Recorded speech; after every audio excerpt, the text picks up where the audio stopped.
अस्सलामुअलैकुम, मैं हूं आपका होस्ट नूरुल सलाम और आप देख रहे हैं नूर ऑफिशियल यूट्यूब चैनल। और अगर आप मेरे चैनल में नए हैं तो मेरी दरख्वास्त है कि मेरे चैनल को लाइक करिए, शेयर करिए, सब्सक्राइब करिए और बेल आइकन को लाजमी प्रेस करें ताकि आपसे मेरी कोई खबर छूट ना जाए। दोस्तों, इस पर चलते हैं सबसे पहली और इम्पोर्टेंट खबर की जानिब कि अमेरिका ने फैसला किया था कि जी हम ज़मीनी अटैक करेंगे, अब अपनी फ़ौज को उतारेंगे मामलात के लिए। तो पहले बातें करते थे कि जी हम 5,000 फ़ौज उतारेंगे, फिर कहने लगे कि जी हम 5,000 नहीं 10,000 फ़ौज लाएंगे।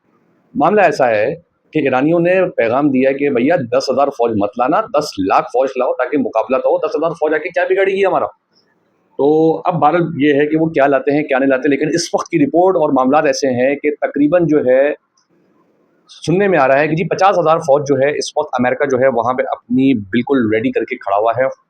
और ये कब उतारते हैं, कौन से आइलैंड पे उतारते हैं, ये तो सिर्फ हर किसी की अपनी अपनी बातें हैं। ये कोई फैसला नहीं हुआ हुआ। जब ये उतरेंगे तो पता चलेगा कि ये कहाँ अपनी फौज को डिप्लॉय करते हैं, मामला को किस तरीके से हैंडल करते हैं। क्योंकि ये चीज़ इतनी खतरनाक है कि जो अमेरिकन ऑफिशियल्स हैं जो कि ट्रम्प के बहुत ही करीबी हैं, उन्होंने कहा है कि ये काम मत करना। क्योंकि तुम लोग सोच रहे हो कि हफ्ते, डेढ़ हफ्ते, 2 हफ्ते में या 10 दिनों के अंदर हम इस मामला को वाइंड अप करेंगे। अगर तुम लोगों ने फौज उतार दी तो तुम लोग 6 महीने में भी इस दलदल से बाहर नहीं आ पाओगे। तो ये मामला इतनी खराबी की तरफ चले जाएंगे कि अमेरिका तो इसकी सज़ा क्या भुगतेगा ये तो कुछ भी नहीं पता है।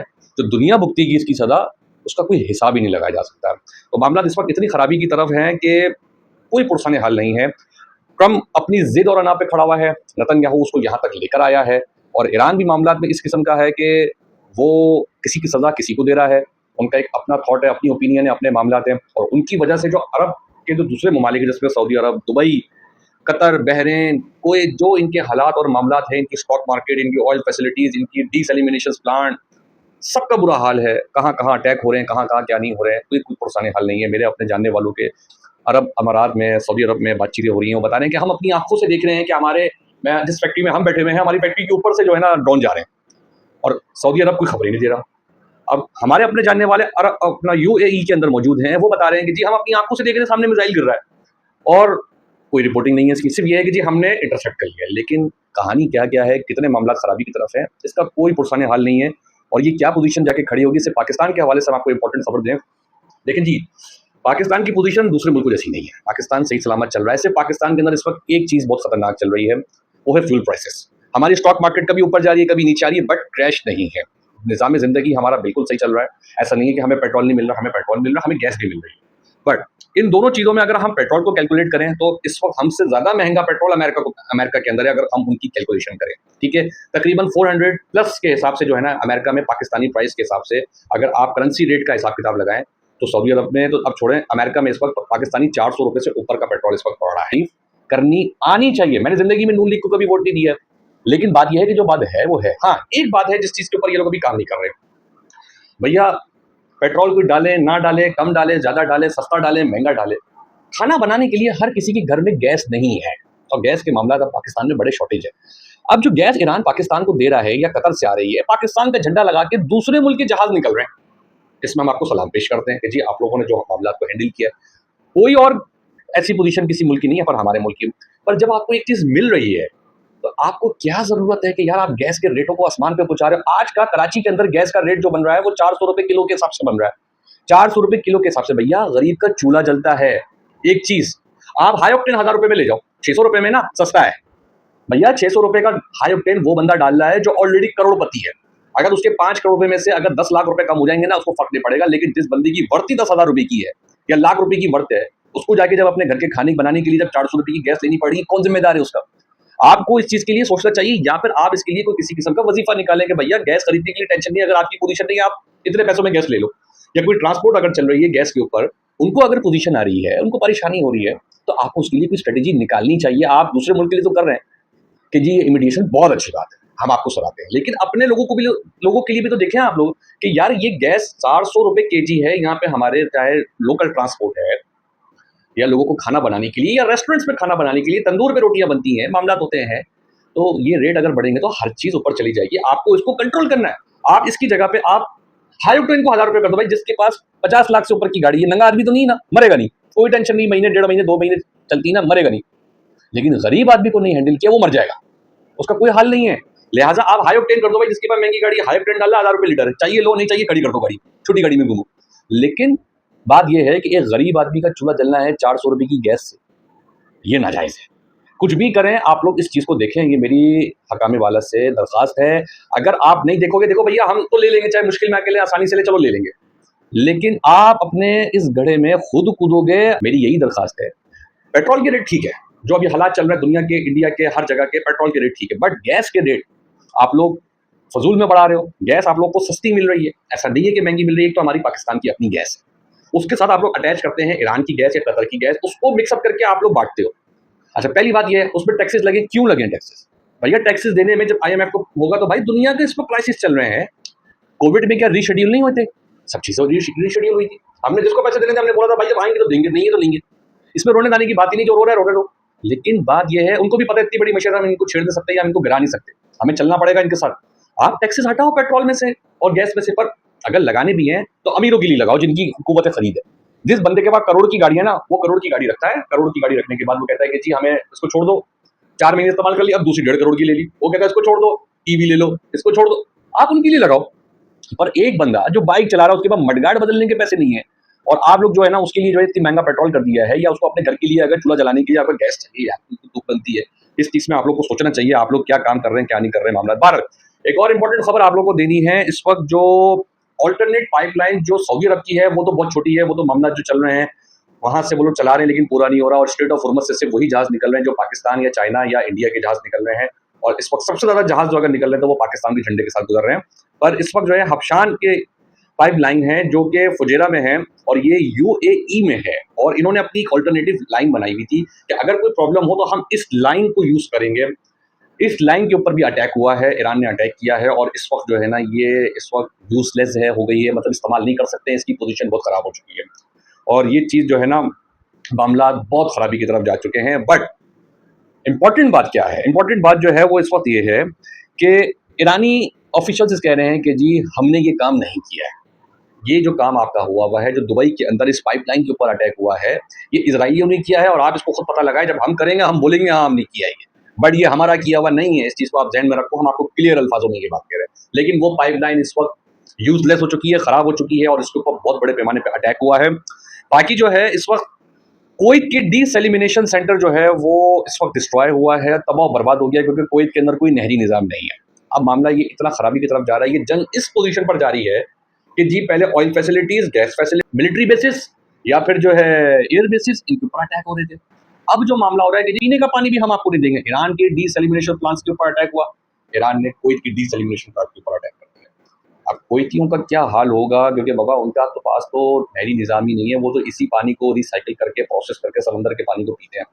यही पोजीशन जो है दुबई में है, यही पोजीशन बहरीन में है, और यही पोजीशन जो है वो सऊदी अरब में है, कि मतलब लोगों को क्या पीने के पानी से भी महरूम करेंगे।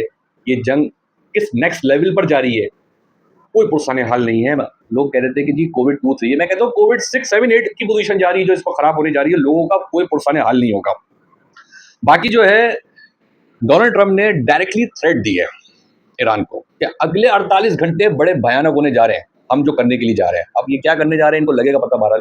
उन्होंने कहा कि भाई अगर तो हमारे इनके साथ मामला डायलॉग अगर बेहतर नहीं हुए, और जो भी कॉम्प्रोमाइज़ करना है इन्होंने या हमने, अगर ये मामला कामयाबी की तरफ नहीं गए तो हम इनके डीसैलिमिनेशन प्लांट, एनर्जी प्लांट और ऑयल फैसिलिटीज़ के ऊपर तमाम करेंगे। अच्छा, ये बातें क्या हैं? अमेरिका ने इस जंग को वाइंड अप करके पीछे हटना है। देखिए फौजी उसने रखे हुए हैं, अब वो उतारते हैं नहीं उतारते ही उनकी मर्जी है। लेकिन मामला ऐसा है दोस्तों कि अगर वो जाएंगे भी ना यहाँ से, तो ईरान की ये 3 चीज़ें जो है ना बेसिक आप लोग याद रखिएगा, मैं आप लोगों को बता रहा हूँ कि ये 3 चीज़ें बहुत डैमेज करके जाएंगे। एक, तमाम डीसैलिमिनेशन प्लांट, नंबर 2 तमाम एनर्जी प्लांट, और नंबर 3 इनकी ऑयल फैसिलिटीज और गैस फैसिलिटीज, और बदले में ईरान अरब ममालिक की करेगा। तो ये पोजीशन कहाँ जाके रुकेगी कुछ नहीं पता। 48 घंटे के ऊपर उन्होंने थ्रेट दी है कि अगर हमारे इनके साथ डायलॉग बेहतर नहीं हुए, टेबल टॉक बेहतर नहीं हुए, कामयाब नहीं हुए, हालांकि पाकिस्तान इसके ऊपर बहुत काम कर रहा है और बहुत इसके ऊपर जो है ना मेहनत हो रही है, कोशिश हो रही है कि किसी न किसी तरीके से कोई ना कोई इनकी इमीडिएशन कामयाब हो। पर अगर ये नहीं हुई तो ये मामला अब नेक्स्ट लेवल पे जा रहे हैं और खतरनाक पोजीशन के ऊपर जा रहे हैं। बाकी ये है कि आईआरजीसी की कमांडर्स जो हैं, जो ऑफिशियल कमांडर्स हैं, जो कि स्टेटमेंट देते हैं, उनका उनका कहना ये है कि जी इनको, इनकी जितनी भी फौजी हैं, अगर ये हमारे पास आए शार्क बाइट दिलाने के लिए ना हम रेडी बैठे हैं। हम इनका वो हाल करेंगे कि इनकी नस्लें याद रखेंगी। बात तो हकीकत है। ये लोग जब वियतनाम गए थे तो कुत्ते की तरह बैठे, उसके बाद नॉर्थ कोरिया वालों ने इनका क्या हाल किया, कोई पुरसाने हाल नहीं। अगर ये ईरान के अंदर इन्होंने 10,000 फौजी निकाल दिए, इनको निकालना मुश्किल हो जाएंगे, इनको पता नहीं इनका पुनः किया है, इनके अपने लोग मना कर रहे हैं ये काम मत करना, और ईरानी इस चीज़ का इंतजार कर रहे हैं। देखें, ईरानियों का ना एक सिस्टम है, पाकिस्तान की एक्टिव फौज जो है ना 14 अपना 7-7.5 लाख है, इंडिया की 13.5 समथिंग जो है वो फौज है। मामला ऐसा है, ईरान की जो है तकरीबन 5-5.25 लाख ऑफिशियल फौज है, पर आईआरजीसी नहीं है, आईआरजीसी अलग फौज है, वो डायरेक्टली सुप्रीम कमांडर के अंडर आती है और उनके डिसीजन से काम करती है। इसके साथ साथ इनके पास जो फौज है वो बसीज फौज है, ये 3 लेवल की फौजें हैं, ठीक है। ये 3 लेवल जो है अपने अपने हुदूद में काम करते हैं, इनके कमांडर्स अलग है, इनके हेड अलग है, इनका सिस्टम और है, ठीक है। अब जो इनकी बसीज फौज है वो हिडन फौज है। अमेरिकन ऑफिशियल्स के तहत अगर हम उनके लेवल पे बात करें तो उनका तो कहना है कि हमारी कैलकुलेशन के मुताबिक 30 लाख से ऊपर भी फौज है वो, जो कि वो लड़ना जानते हैं, अवाम के बीच में है, लेकिन पता किसी को नहीं है कि ये आर्मी के अंदर मौजूद है। तो ये मामला ऐसे हैं कि भैया जब तुम लोग जानते हो कि उन्होंने अंदर अंदर क्या तैयारियां मामला किए हुए, तुम लोग के असलों का तुम लोग का रोड़ा गाना चल रहा है, उनका नहीं चल रहा।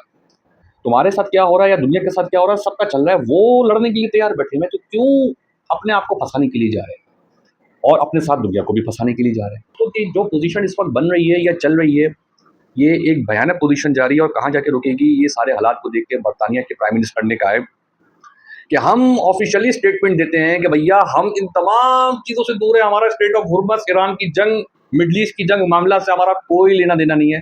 हम यहाँ पर बैठे हैं ऑफिशियली तौर पर अपनी आवाम को अच्छे से अच्छे उनके मामलात को करने के लिए या उनकी खिदमत करने के लिए बैठे हैं। हम दूसरों के पंगों में जाके अपने आप को बर्बाद करने वाले या पड़ी लकड़ी लेने वाले हम लोग नहीं हैं। तो हम स्टेटमेंट दे रहे हैं कि ऑफिशियली कि हमारा इस जंग से कोई लेना देना नहीं है। बाकी ये है कि जी राहुल गांधी ने एक ट्वीट किया और वो ट्वीट इतना मज़ेदार है कि उन्होंने कहा है कि जी हमारे जो रुपए की वैल्यू थी पहले ये थी, अब ये हो गई, यानी कि 95 का डॉलर था, अब वो 100 इंडियन 100 का जो है डॉलर हो गया, 100 रुपए का। स्टॉक एक्सचेंज जो है वो क्रैश हो चुकी है, इकोनॉमी कोलैप्स हो चुकी है, जॉब्स जो है वो गॉन, यानी कि जॉब्स फारिग हो चुकी हैं ही नहीं मार्केट के अंदर। इनकम फॉलिंग, इनकम है ही नहीं, लोगों की जो पोजीशन है, जो अखराजात हो गए हैं, जो मामला चल रहे हैं, सेविंग वाइब खत्म, सेविंग नाम की कोई चीज नहीं है, और सिलेंडर अनअवेलेबल, यानी कि गैस के लिए लोगों के पास सिलेंडर्स की पोजीशन शॉर्टेज हो गई है। और मोदी किधर है? कॉम्प्रोमाइज्ड। इन्होंने अपने मुल्क का ये हाल किया। हमारे पाकिस्तान की ये पोजीशन नहीं, हमारा पाकिस्तान फिर भी चल रहा है, बहुत बेहतरीन पोजीशन पे चल रहा है, सिर्फ गैस थोड़ी महंगी है, उसको बेहतर करनी चाहिए, चाहे आप उसके लिए सब्सिडी दें, कुछ भी करें, ये आप लोग का मसला है। आप लोग अपनी गाड़ियां बेचो, अपने घर बेचो, ठीक है, आप लोग अपने शाह खर्चियां खत्म करो, पर गैस सस्ती करो। ये पब्लिक के घर का चूल्हा जलता है भाई इससे, यही बात है। देखिए, हम जो अच्छी बात है हम वो करेंगे, जो बुरी बात है हम उनको एक हुदूद में रहते हुए, लाइन ना क्रॉस करते हुए हम बोलेंगे, और हमें बोलना भी चाहिए। लेकिन गलत गलत है, गैस के मामला को सॉर्ट आउट करना चाहिए। ये मामला बिगाड़ की तरफ जा रहे हैं और अब इसमें जो है आम लोग पिसेंगे। अमीर आदमी का कोई लेना देना नहीं है, उसके पास पैसे हैं, वो इलेक्ट्रिक प्लेट से भी खाना बना लेगा, लेकिन गरीब आदमी ये काम नहीं कर सकता। बाकी ये है कि मैंने कहा था कि 3 फ्रंट्स होंगे, और अब एक फ्रंट जो है ना वो हूथीस काबू करके बैठे हुए हैं रेड सी के ऊपर। हूथीस का कहना है कि अगर फौज उतारी ईरान के ऊपर तो फिर हम जो इसराइल के ऊपर अटैक करेंगे और जो मामला करेंगे, फिर हमें आके सही गलत नहीं बताना, जो फिर हमने करना है। तो ये किस नेक्स्ट लेवल की कहानी जा रही है दोस्तों, ये हालात किस तरफ जा रहे हैं, अल्लाह पाक से हमें खैर मांगनी चाहिए। अल्लाह पाक हम सबको, तमाम उम्मत मुस्लिमा को अपने हिफ्ज़-ओ-ईमान में रखे। मिलते हैं अगली वीडियो में, अपना बहुत ख्याल रखिएगा। फ़ी अमान अल्लाह।